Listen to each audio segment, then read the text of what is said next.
rich people don't have business cards. They have books. So me trying to duplicate the rich again, I said, well, I'm about to get me a book. Right. And I just feel like it's good for the mindset. Exactly. You know, taking you out of your environment. And whether, because I've been to places where you see people living better than you, see people living worse than you. Right. Exactly. That's both motivating, because the ones who living worse than you, to me, they were the biggest smiles. When I went to Africa, those people, they hustle, but they do it with a smile on their face. They not, I'm a human being like you. Right. So yes, it's a certain way you gotta carry yourself, but don't lose yourself on the journey. So that's I just try to be me when I'm online. I let people know, look, I like to still have fun, have a good time, and make money while doing it. Right? So of course I gotta pray, have my one-on-one time with God first, because I'm nothing without him. I don't ever want nobody to think that I think I can do it on my own. And then once I can get out my head and stick to what's on the paper, that's how I can be more productive. Right. But the easiest thing I can do is build relationships. That's the easiest thing I can do. Yeah. So I have no problem doing that. Yeah. Getting to know.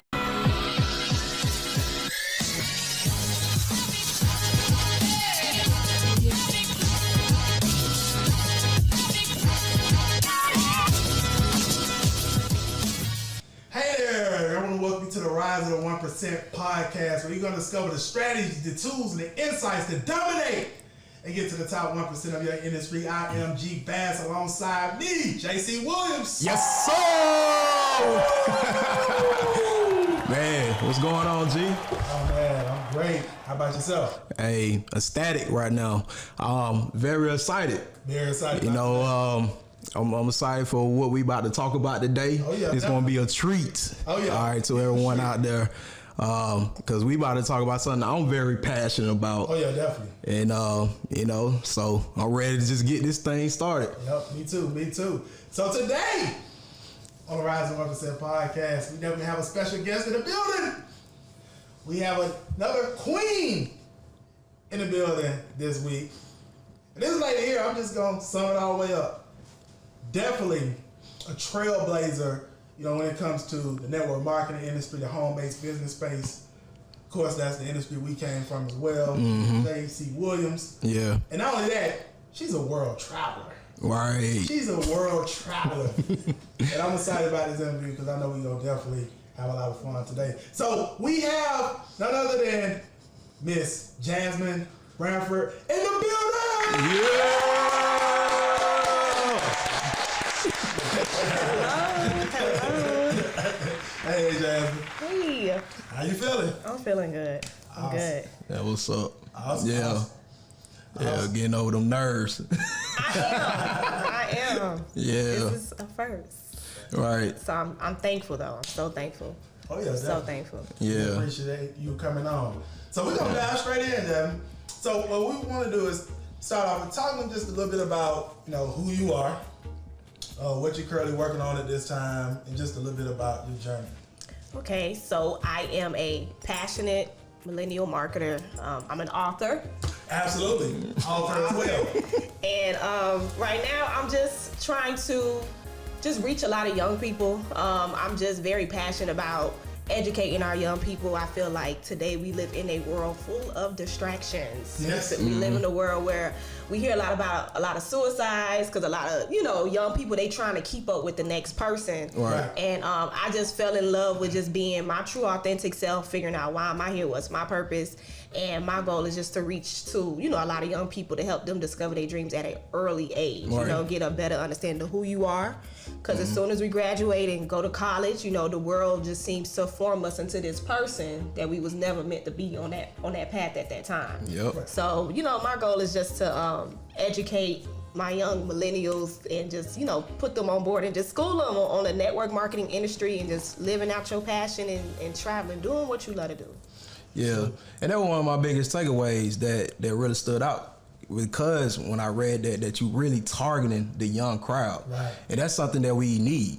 Because like you said, the suicides, it's like a trend. Crime. It's crazy. Crime. And see, that's another thing. A lot of times, like even with crime and things, it's like a lack of education. Right. And we got to expand that world. Right. So, you know, I appreciate the purpose that you putting out there. Absolutely. You know? Thank you. Absolutely. And a mentor for a lot of the younger people. Something I wish I would have had from a lot more people. Right. You know, coming from myself. Yep, myself too as well. Like, do you do like any type of conventions, or do you do any type of speaking when it comes down to the younger crowd? Not yet. Yeah, Not but yet. it's coming. It's coming. She's open to it. It's that's something that I decided that I actually wanted to get into when I got into the industry. Like, this industry taught me so much that I did not learn in high school. It's so much stuff I didn't learn when I was in high school, when I was in college. Right. And when I got into the industry, my mentors, y'all just said something about mentors. Mentors is so important. They pushed me. They was like, look, we need you in front of the room. By the time I was in front of the room, I started discovering this person. And then I was like, okay, is this a new gift? No, I realized the gift was always there. I just never acknowledged that gift. It took me getting into the industry to start speaking in front of the room, inspiring people, talking to people, and the feedback that I got, I said, okay, you know, maybe it's not about me no more. Maybe I do need to get out and inspire my young people and push them. I had the adults pushing me, but I was like, you know what? I actually want to get out and inspire my young people. So I do want to get into speaking.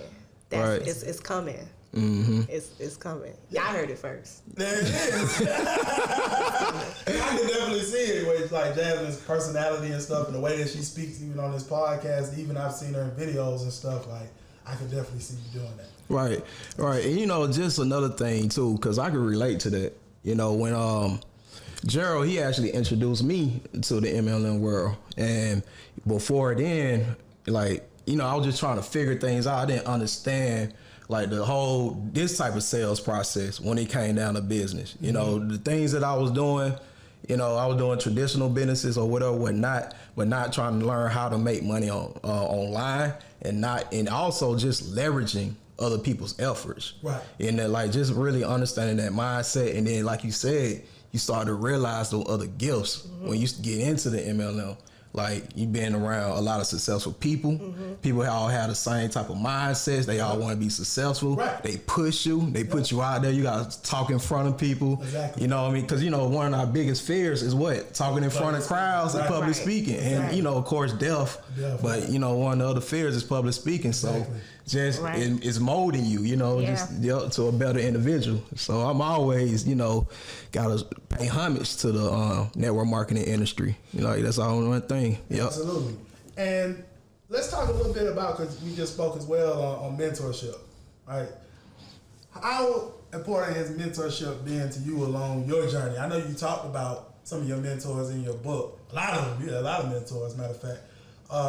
But talk about like the importance mentorship has had on you as a person growing and even your business.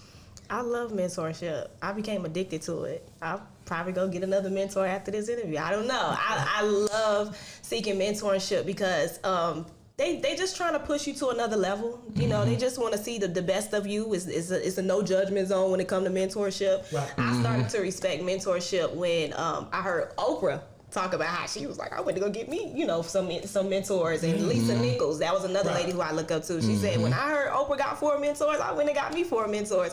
So I love mentorship. It's critical. It's certain classes that we live. You got your low class, your middle class, your high class. And a lot of people in the high class, they have mentors. So, you know, I try to duplicate what people who's doing better, people's living better than me. I'll try to duplicate, okay, what are y'all doing to get to the next level? So I appreciate mentorship. It was my mentors who reached out to me. They saw something in me. Mentors see something in you before you can see it in yourself. And they reached out and grabbed me and was like, okay, we need you to do this. We need you to do that. And the more they kept pushing me, I was like, oh, I'm pretty good at this. You know? But it took somebody else. It took a mentor to come back. Everybody can get a sponsor in network marketing, but it takes like a true leader to see something in you, to come back, grab your hand. It's like, okay, this is what we need you to do. And when you become coachable and do it, you realize they was just helping you. It didn't hinder me at all. So I respect all my mentors, the ones I bumped into. That's how I ran into you. I was seeking personal development, and I was like, I'm open to it, you know? So I love it. It's addictive. Right. And then let me ask you this. Let me ask you, your whole, when you ran into Raymond Aaron, because like, he was one of the people that said that he's seen something in you. Like, how was that interaction? Like, what caused you to even go to that meeting, that convention? Again, personal development. It was something online. I kept seeing it everywhere. I just kept seeing, come get motivated. It was one of those events. And I decided to go. and he said something about my brand. And then I was like, okay, I definitely want to build my brand, especially with us being in network marketing. You just never know what's going to happen with those companies. Right. I love the industry, Exactly. but you still got to protect yourself. Right. And when I discovered more about my brand, I went to one of his events, and then he said, you know, rich people don't have business cards. They have books. So me trying to duplicate the rich again, I said, well, I'm about to get me a book. Right. And I talked about one of my friends in this book who first called it out. It took somebody else to see something in me. It was like, you know, we want you should write a book. And I said, I'm not writing no book. I'm not writing no book. But I had to hear it from another person, you know, that respect level to say, no, you should write a book. And I said, okay, let me go ahead and take this advice and write this book. And I did it. It's one of the biggest accomplishments. Yes. Let's give it Yes. Absolutely. Yeah. Definitely. And see, one thing I was even telling Gerald earlier, you know, I was like, man, by you even having this book, this is something you could pass even while you, not only just for your brand, but even the people that work with you personally with your team. You know, you could pass that down. Yep. And it's good for prospecting. Yeah, prospecting. You know, so yeah, that's big that you took action Right. and really did it. You a leader. You know what I mean? Thank you. Definitely. Yeah, definitely.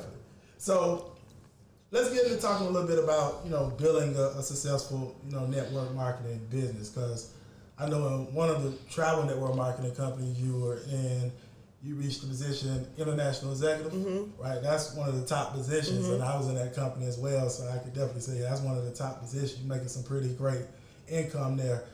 So let's talk a little bit about the process of you getting into that network marketing company to get into international executive. Of course, we know to get to those type of positions, you got to help other people become successful. But talk a little bit about the process of a successful like networker. Like, what are some of the things you did, you know, to really be able to pretty much crush it in your business, you know? So in the beginning, this is my beginning stage years. They use the term ignorance on fire. Right. Because I didn't know anything about the industry. You know, my mentor, my sponsor at the time, she said, oh, you need to go get these people. So I was like, all right, I'm going to go get these people. The first day I brought somebody in. She said, you got somebody in already? I said, you told me to go get these people. I didn't know, you know. So I just went and got these people. And the more that I started to learn about the industry, I was like, when I started getting those rejections, I was like, oh. Because people was like, oh, you in MLM? I said, I don't even know what MLM is. What you mean MLM? What are you talking about? So I was like, okay, let me do some more research. Why am I getting these rejections? And I said, you know what? At this point, when I really wanted to hit IE, my you know, they was like, you need to do it. They just told me, look, you need to do it. And I said, you know what? I have to do it. I have to do it for my team too. Right. So I just went and just started calling people, telling them you need to do it. Honestly, that's just how it went. Now, I'm not gonna even lie. I was like, look, no, this is what you need to do. Like at that time, this is better than gold right now. This is what you need to do. And I just started putting them in. Even when I hit my goal, I went back and helped my team. You know, some of them was like, Jasmine, I don't think I'm gonna hit it. I said, yes, you are. Watch this. You need to do it. Right. This is the person who I need you to do it up under. I mean, and sometimes you just got to go back and help those people. I'm not ashamed to say that's how I did it. I helped my business partners. They got paid that extra income because I had to do what I had to do to make sure that they hit those certain levels too. Right. To show them like, not only can I do it, but you can do it too. You just gotta make those calls and just say, you doing it. I need you to do it today too. Because I wanted to hit my goal. So you're doing it tonight. Right. Right. And a lot of times too, we have whys that drives us. But one of the biggest whys that a lot of us as entrepreneurs or just as people in general, not saying that I care what people think about me, is that you have a chip on your shoulder to prove people wrong, though. You know? Yeah. So that's one of the things, just to show people, like, y'all doubted me. Right. And I can show you that I could do it. And then now, other people going to follow in footsteps. I remember when we first got into that network marketing company that we speaking of, I remember doing a presentation. Matter of fact, me and Calvin Lawrence were doing a presentation for a couple of people, and they went into the other room and they was laughing at us and like, oh, they really think they're gonna get rich off of this and this and that. And we heard them. We just packed our stuff up and left. But we say they gonna see in the next 60 to 90 days. Exactly. And we went in, both crushed it. Yep. Right. So that goes to that point. Right. Yeah, definitely. Absolutely. Yeah. So, Jasmine, travel. All right? Why travel? Why travel? And what I mean by travel, let me be more specific on that question. Like, you got into a network marketing business course with the travel side, and then you also travel, as well. Just, you're a world traveler. So with that being said, why travel? I grew up traveling. My mom, grandmother, godmother, everybody in my family used to work for Royal Caribbean. So we cruised a lot. We took a lot of vacations. Christmas, once we got to a certain age, it wasn't about the gifts no more. Mama said, no, we going on a trip. We going to do a family vacation. And I remember when I was in high school, my French teacher, she gave me the opportunity to go, to Paris. We was able to go to Paris and Spain for 10 days. And I asked my mom, can I go? And she was like, you either want a car or do you want to go on this trip? So I'm going on this trip. Oh. Yeah. I said, because I'm going to be the only person in my neighborhood that can tell y'all how beautiful the Eiffel Tower look when it glow up at night. I'm the only person. I don't need to cut you off. I just gotta, Jericho, how many younger people would take a trip over a car though? That's a different way of thinking. Exactly. I just want to be different. I don't want to live like the rest. Right. I don't want to drown in the sea of sameness. I just love to travel. 1% mentality. 1% mentality. I don't want to. So yes. I went with travel. When my grandmother called me and told me about the business, she just said, you're going to get paid to travel. I didn't need to look at anything. I said, shoot, I know I'm going back to Paris as I get older, so I might as well make it count. That's all I was thinking about at the time. Like, okay, when you going back to Paris, when you going back to Madrid, if you go, you might as well pay yourself and do it. So travel just became my thing, and it just became a part of my life. When I got laid off at 23 years old, I wasn't even thinking about getting another job. And my best friend, she said, why don't you just become a flight attendant? Because I started getting bored. When you're in network marketing, you get bored because you got to go find people. Right. So I was like, okay, I got to get out the house. I just started getting very bored. And I said, you know what? I'm going to just be a flight attendant. So I had the business benefits. And then I also had the flight benefits. So travel just became a part of my life. And I love it. I don't know. Y'all need to travel. Oh, yeah. I definitely agree. Because, travel, it makes you a better person to see how other people are living. And it's like when you come back, you feel, I know for me, I feel renewed. Like I just feel like a different person every time I go to a different country and I come back. I just have a extra motivation, and I just I want to keep doing it, and I just had that hunger. Right. So it's like this is the whole goal is to travel the world over and over. Exactly. Not just once, but just keep doing it. So I'm gone. Right. Exactly. I love it. Yeah. I just feel like it's good for the mindset. Exactly. Taking you out of your environment. And because I've been to places where you see people living better than you see people living worse than you. Right. Exactly. That's both motivating because the ones who living worse than you, to me, they wear the biggest smiles. When I went to Africa, those people, they hustle, but they do it with a smile on their face. They not trying to see, these Americans, they living better than me. No, these people, they do it with pride. And it just make you appreciate what you have. And then even when I went to Dubai, that was a whole nother type of motivation. I was like, so when I went to Dubai, y'all, the way how I received that whole trip, it was like, it took one person to believe in this city. It took one person to really see something out of this city. Right. And then now that I'm here, it took multiple people to believe in this one person's vision to bring it to life. And I said, this place is so beautiful, but it only took one person to see it. And then all they did to me, that's network marketing, was to get other people to see the vision, to invest into it, and to make this city how big it is today. And they still building, they're still growing. So that was so powerful. That's powerful. Yeah, I never heard that about Dubai. Man, it took one person to see that place. That place is so beautiful. Wow. Just one. Yeah, because I heard it at first, it was sort of like a desert at first. And now the city is developed. It's man-made. Big for business now. Yeah. What about the accommodations over there? Is it? I heard that I seen a lot of the pictures because I'm looking to go to Dubai, and I seen that it's real prestigious. And they look good, but I heard they cheap. What about the prices over there in Dubai? Cheap. To me, it's you got the new Dubai, you got the old Dubai. To me, the new Dubai is focused on the tourists, so they gonna up some stuff.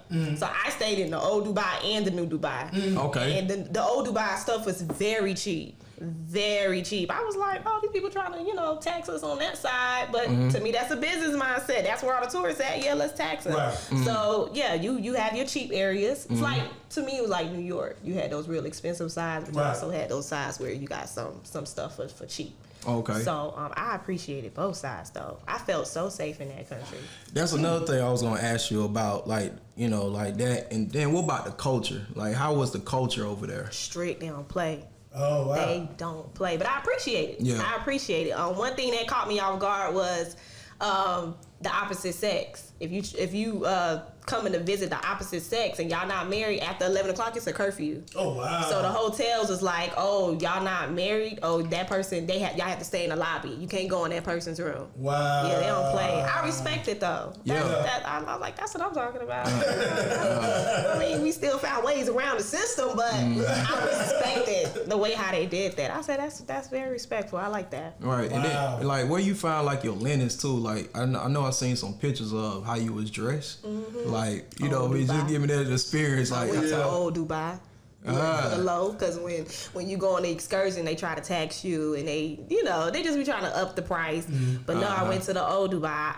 I'm a people's person. I love people, so I connected with some people. They took me to that side, and I just started shopping. I said, well, it's only $20 American, 30 American. So I just started buying stuff. I'm probably go there one time. Yeah. But yes.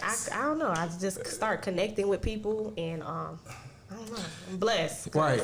And that's good because that's another thing, building relationships outside of the U.S. and making those connections, that networking. Yeah. I love it. I love it. And there's so many people like us in our community who was out there, and I loved it. I said, oh, we really out here doing it. We really out here traveling. So that was inspiring too. So I built a lot of connections with people who you wouldn't even expect it. I'm like, oh, okay. I respect it. So that's why we gotta travel. Right. Gotta travel. Right. Now I have something that I'm looking to do where it's like a going back to Africa type of movement where I'm looking to visit a lot of the countries that's over there in Africa, right? I just want to ask you though, like, where did you go? Like, I went to Senegal. I went to Senegal. Most people go to Johannesburg. That's next, and that's a real nice area. But mine was more of like a history type thing. We went to see the land of no return, where all the slaves were.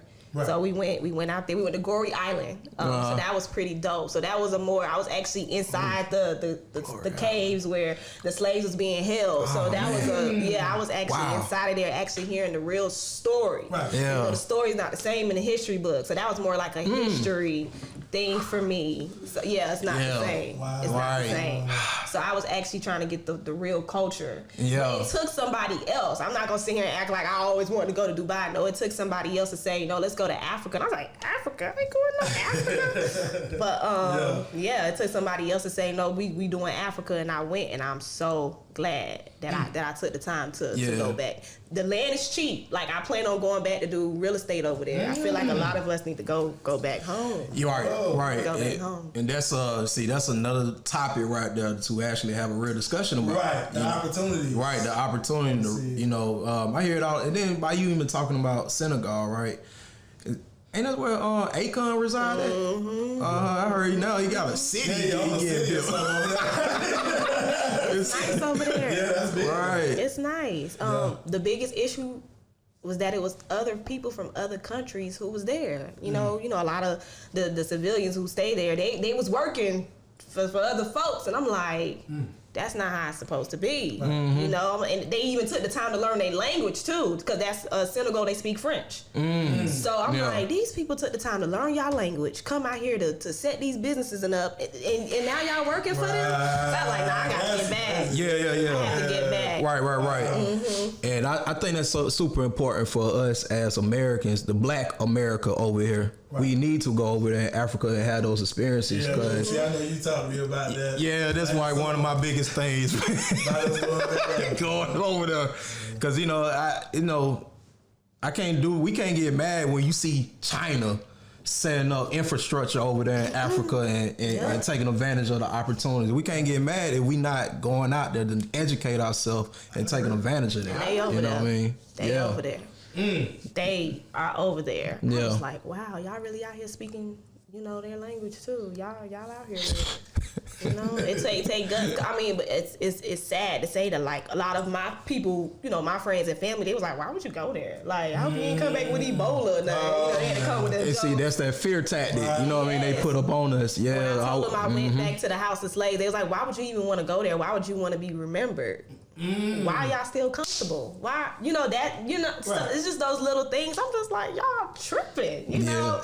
Yeah, so that's just the sad part, because I feel like as a community, we are so strong, and if we all could just come together and go back home, I feel like we should definitely go back. You know, I definitely the stuff agree with that. We learned here, take it back home. All right. But it only take a few, though. It took that one person to believe in Dubai. Right. Take a few of us to go back and make something happen. Right. Yeah, we may have to link up. We're going to, you know, we need to do this movement together. Yeah. So, because, like, the thing about it is that what I appreciate is, well, I heard this, and there's just something over here. Like, people don't see the actual lifestyle, maybe like what Akon is really doing. Like, we see the news of it, but people really want to see the lifestyle. Right. Because, you know, I just feel a lot of us are afraid of going over there. Yeah. A lot of times there's a lot of misconceptions about the cost of traveling, and then the fears of safety. Right. And stuff like that. Right.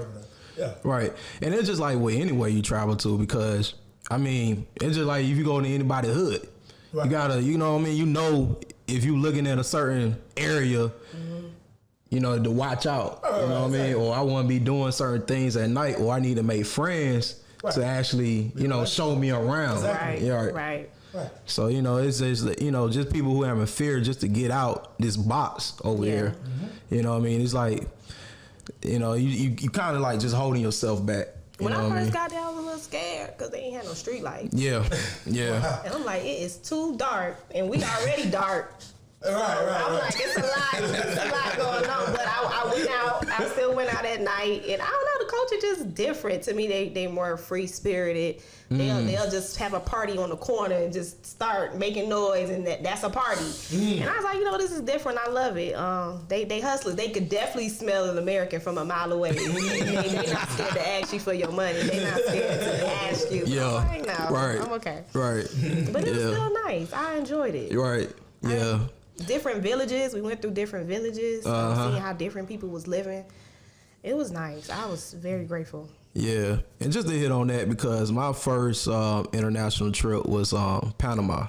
Okay. Yeah, down in Panama City, and the same thing. Got to the airport. The airport wasn't that, you know, it wasn't it kind of was like low grade in a way. Got there like 2:00 in the morning.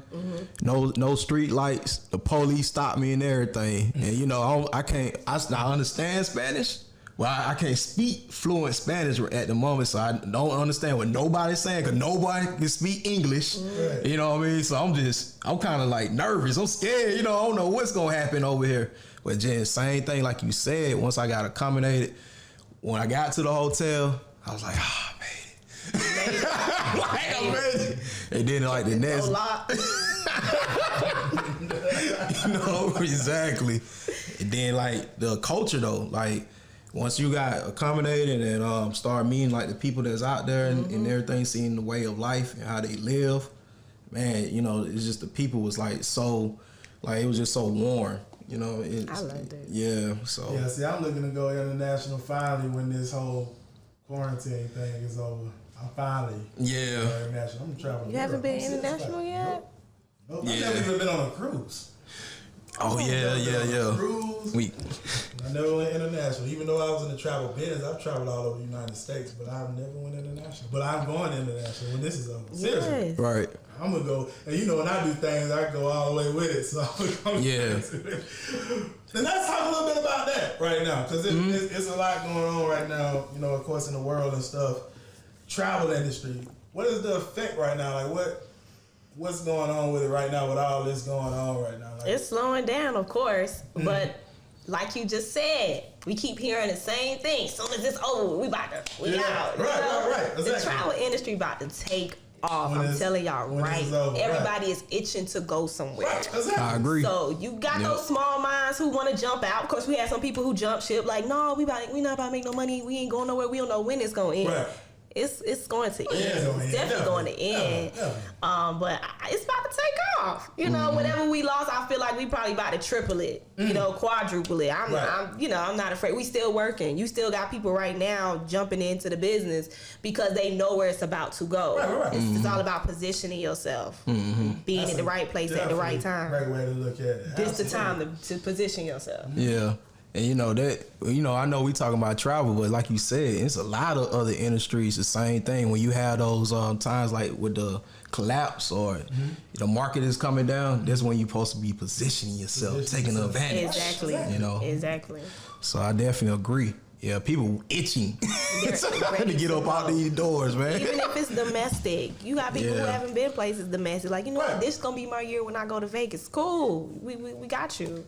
So I'm ready. You're right. Yeah. Not yet, because I'm still positioning. I'm still trying to get all my people. Yeah. So that way, when we take off, it's just numbers just moving nonstop. Right. So.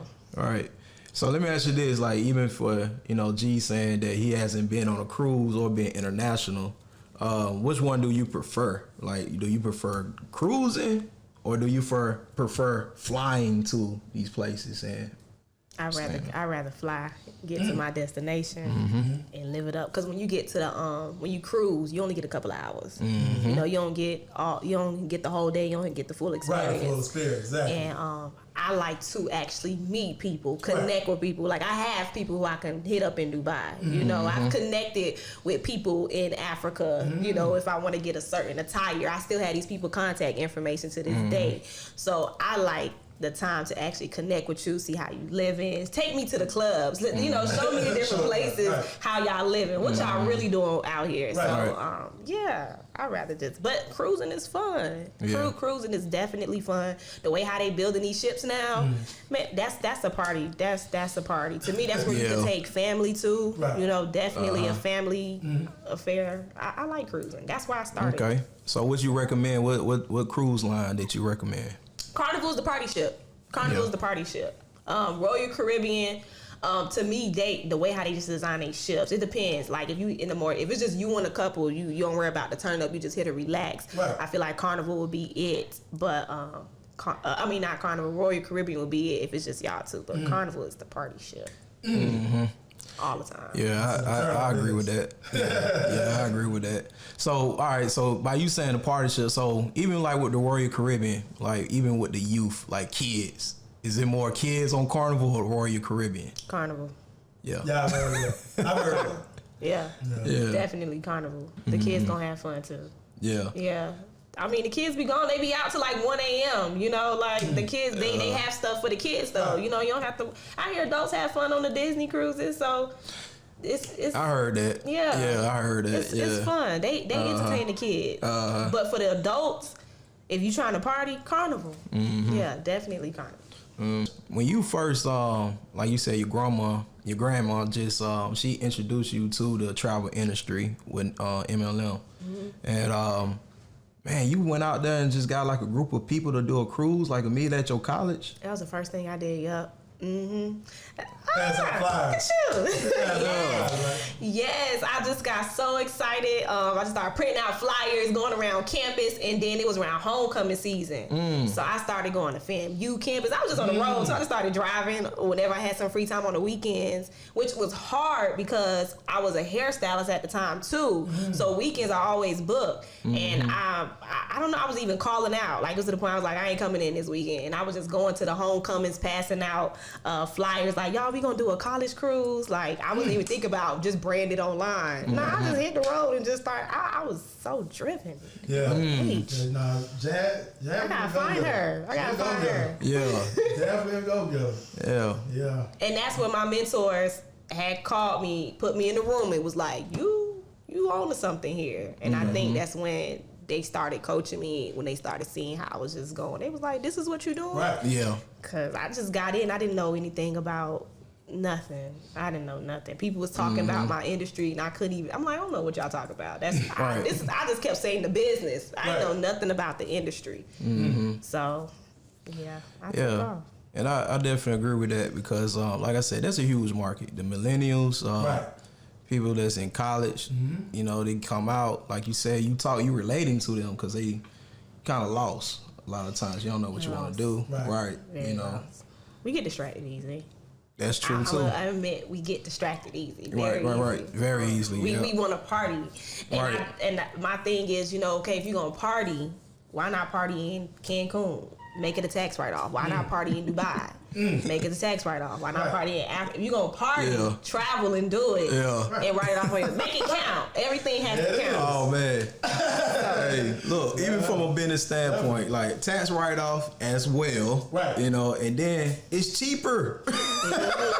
Like not to say nothing away. Like, okay, you go to Miami, you spend thousands and like, man, we were trying to get us a condo on the beach down there. How much it was? It was thousands of dollars. It was like 20,000 or something like that, man. Last year, I stayed at a 5-star resort, $25 a night. Yeah. That was my insider price, $25 a night. So I spent $75 for a 4-day 5-star, and then with me still being in the flight attendant.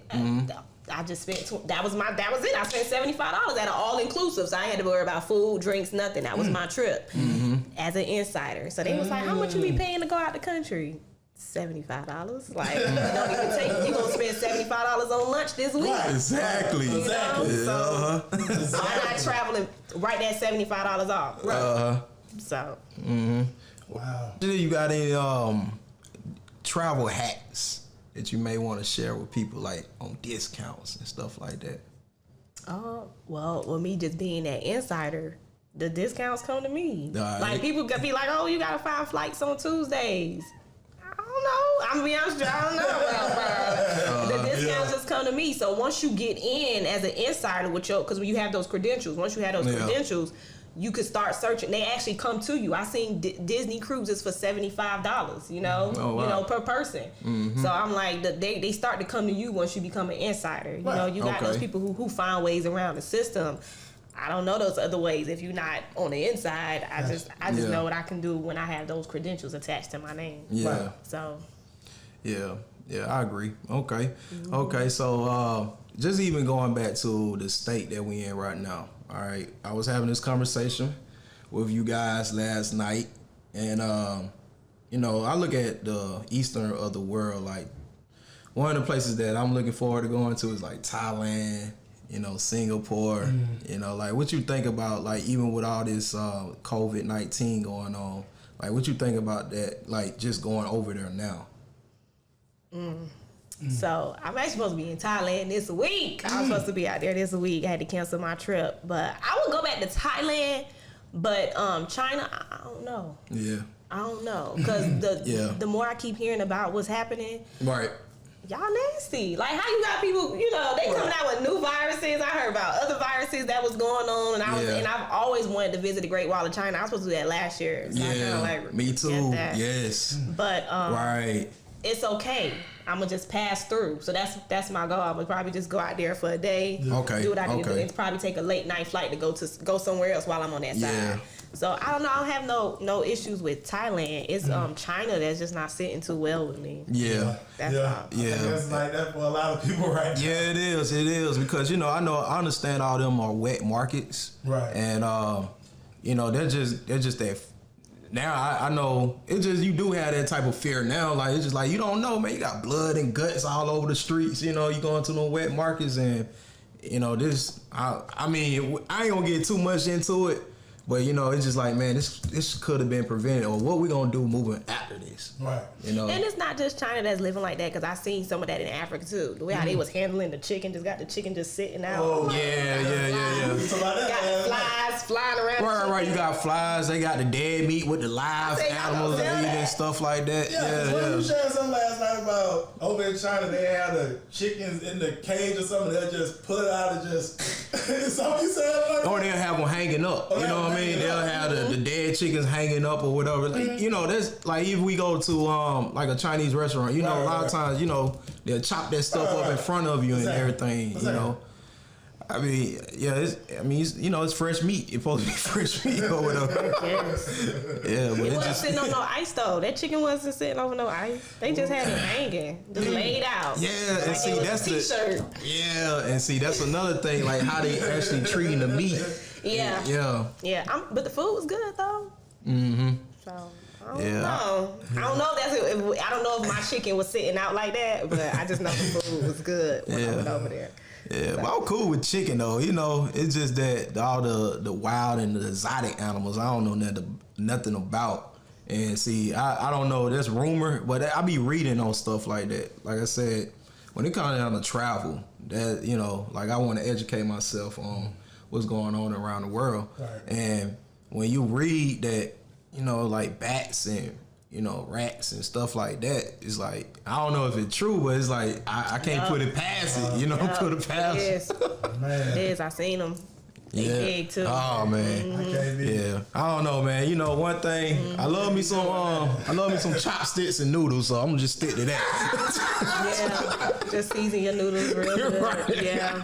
Hey man, that's too bad because I definitely big love of fried rice, man. My shrimp fried rice, man. Yeah, that's probably what we can eat. Yeah, that's about it though. Yeah. I ain't trying nothing new.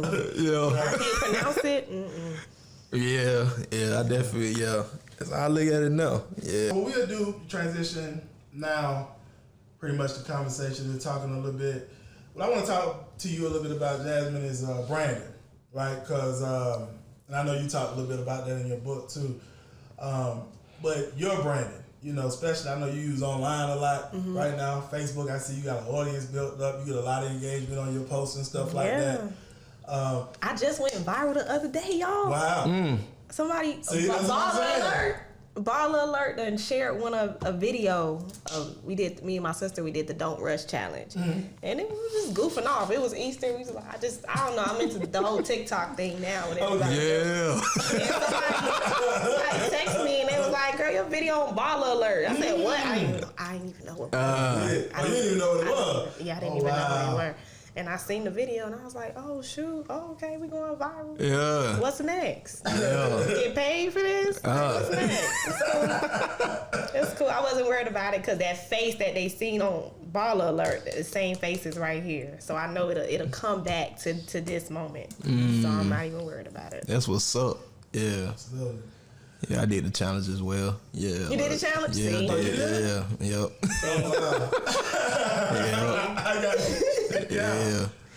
Yes. Yeah. TikTok, what is that, man? I'm thinking about doing this some more. Like, with the outfits and stuff. Yeah. It's the new thing. Yeah. Well, it's been around, but it's off. It started off with a very younger crowd, and now, everybody hopping on now. And I need that younger crowd, so I need to be on there. Right. Yeah. Exactly. Yep. Yeah, exactly. So, if you would give any social media tips, Jasmine, being, like I say, I know you got an audience, you get great engagement, you're going viral now. What would be any social media tips you would give to, an entrepreneur, business owner looking to develop their brand online right now? Be yourself. Be your true, authentic self. When I first got into the industry, they was like, you can't say that stuff, or you can't do that type of stuff. And I struggled with that. I was like, what you mean I can't do that stuff? Especially me, I love to dance, I love to goof off. That's me. And I ran into a couple, they called a Danish power couple. I ran into a couple and they taught me about being a passionate marketer, being yourself. And I fell in love with that person. I was like, because this is me. Because the last thing one of my business partners, when we both got started in the business, I remember she hung out one day with a few of these girls, and they was like, you fake. You're not the same girl who you are online. So I don't know why they try to tell you to be somebody who you're not, because that person she gonna show up one of these days. So when somebody addressed me about something, I'm like, yes, exactly what I said, because that's who I am. I don't want nobody to think, oh, she don't do this, she don't do that. Yes, I do.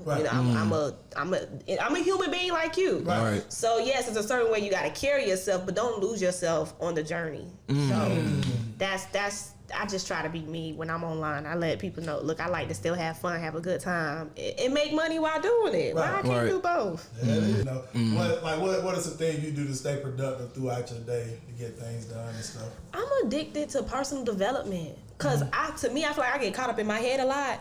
So I stay so caught up in my head so much to where I don't get nothing done. So I have to listen to something that's gonna drive me to get something done. Lately, I've been just writing things I've been trying to get more organized, and I have to write things down on a piece of paper. If it's not on that piece of paper for tomorrow, I can't touch it. I just can't touch it because it won't get done. So of course I gotta pray, have my one-on-one time with God first, because I'm nothing without him. I don't ever want nobody to think that I think I can do it on my own. And then once I can get out my head and stick to what's on the paper, that's how I can be more productive. Right. But the easiest thing I can do is build relationships. That's the easiest thing I can do. Yeah. So I have no problem doing that. Yeah. Getting to know people, talking to people. I love meeting people. Mm-hmm. I just love it. Right. And just to hit on that, because we just had a podcast recently with one of our friends and mentors, CT, Mr. Chad Thompson. And that was like one of the 3 keys that he said, even with for success. It's, prayer first, right, and then communication, like meeting people, right, and then also planning your day ahead. Right. Like, gotta be organized. Like, it's like, you can't just be all over the place. And I'm the same way. We just had the conversation because, we have a lot of things that we have to do for business, our brands and all that. So, we have to, like, hey, whatever that main goal for the day, you know what I mean? It needs to be on paper. So even like to the next day, I'm like, okay, that's what I put down that I'm going to do the next day. Right. So it's like, now I can cross it out. Cause I like that. I like looking at my list and crossing stuff out. You know what I mean? Right. Yeah. Right. You definitely got to plan your day a day ahead. And I mean, me, being a full-time entrepreneur, I have to plan my day hour by hour as well. That's how I do it. Yeah. But yeah, plan the day ahead is definitely big. Yeah. Absolutely. So, I mean, James, did you have any other questions? Jasmine? Yeah. Not nothing off the top of my head right now. Okay, well, you ready to wrap it up with this question here? Jasmine, so if you had to start over from zero, right? Like start all over, pretty much. What would be some of the steps that you would take to get you back to where you are right now? Okay. As quickly as possible. As quickly as possible. Prayer first. Pray, because I like to pray for wisdom and discernment. I need a clear understanding of what you need me to do. That's first. Second, I think I would seek mentorship. I really think I would go out there and seek mentorship a whole lot quicker. And then I would be very strategic on who I keep around me. Very, very strategic on who I pick up the phone for. Because it's just some people now, it's like these people been around your whole life, so it's like you still got to pick up the phone for these certain people. But I would definitely change my associations early in the game. Because to me, that's how people become very good in this industry. Network marketing industry is about who you know. So the quicker I can know some like-minded people, the quicker I can grow. Right. It is. So, yeah, that's what I do. That's huge. That's huge. It is. And my last question would be for you: if you only had $500 to invest right now, what would you invest it into? Well, I feel like I would invest into that mentorship. I really feel like coaching and mentoring. I would definitely invest it into coaching and mentoring. Yeah, that's where I would. Yeah, that's what I do. I couldn't say I put it back in my business because I feel like I'm my business. So if I could find ways to be a better version of myself, then nothing can stop me, no matter what business it is. So of course I would invest it back into me.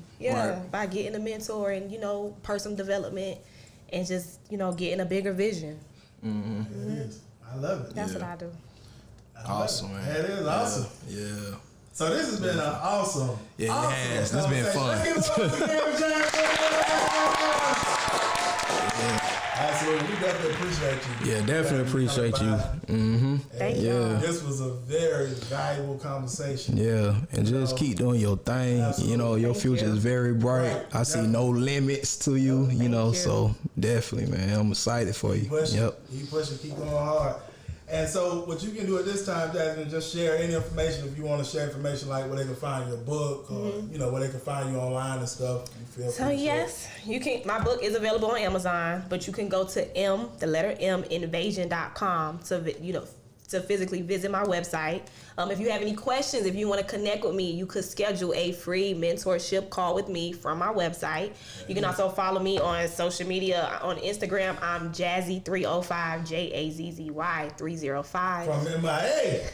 305. So this was, that name came before this whole network marketing industry. So that's just me being me. So yes, I'm gonna keep that name, and then my name on Facebook is Jasmine Branford. Kept it simple, JASMINE, and Branford is BRANFORD. And if you have troubles, spelling my name, then you'll go to minvasion.com and see everything that you need to know about me. So awesome. Thank y'all. Awesome. Anything else from you, Justin? No, I'm good. Yeah. Okay. Well, I definitely want to say this. First of all, Jasmine shared a lot of great information. Yes, she did. In this podcast episode. So definitely pick 2 to 3 takeaways, your biggest takeaways. We'd love for you to drop a comment below, this video, below this podcast. Like, drop your comments of your biggest takeaways. What did you take away from this interview? Not only what did you take away, what are you going to go out and apply? Because it's not just about getting information, it's about the execution of the information. So please drop any comments below. Ben, you got a lot of value out of this, and I can't see how you couldn't got any value out of this. Ben, you got a lot of value out of this. Give us a 5-star rating. 5 stars. 5 star. Bang that like button. And the last thing I would share in terms of our gift to you is right now, of course, we're in trying times, when it comes to this economy right now. And even, of course, a lot of people's health, but definitely as well the economy. People are losing jobs. Businesses are being hit. And so my gift to you today is pretty much, for you all that really want to learn, the strategies that we use to leverage and grow your business online during these times. You want to go to geraldbass.com/1%, geraldbass.com/1%. I have a free training for you, sharing with you the top strategies, the top 1% use to dominate when it comes to online marketing, right? It's a free training. Just go over there, visit it, put your name and email in. You'll get access to it. And for more information on us as a whole, me and JC Williams, the whole Rise of the 1% movement, www.theriseofthe1%.com. Besides that, feel free to share this podcast episode around with anyone else you feel could benefit. And we look forward to seeing you on the next episode and definitely the 1%. Have a great day on purpose.